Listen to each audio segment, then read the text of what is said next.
même du jour où j'ai reçu une dame qui faisait les selles par son vagin. Oui, une femme peut faire les selles par son vagin, mais c'est un problème. Donc l'histoire retient que la dame, elle a accouché dans un centre de santé de la place.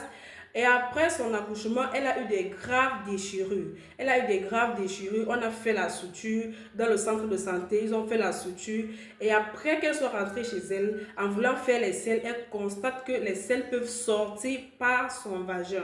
Donc du coup, elle a cru que c'était un problème qui venait d'elle-même. Elle n'est pas directement rentrée à l'hôpital. Et 2 semaines plus tard, je dis bien 2 semaines plus tard, elle se rend dans un autre hôpital pour se faire consulter. Et c'est là que pendant son examen gynécologique, euh, on constate que le rectum communique avec son vagin.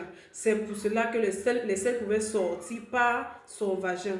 Et là, c'est une grave conséquence des déchirures pendant l'accouchement. Et la solution à ce problème est uniquement chirurgicale. Si après votre accouchement, vous constatez que les selles peuvent sortir par votre vagin, il faut rapidement vous rendre à l'hôpital pour une bonne prise en charge.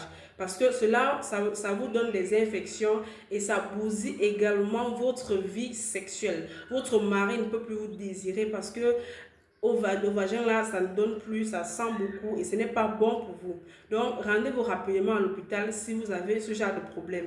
Et pour les futures mamans, il est très important de bien vous préparer à l'accouchement.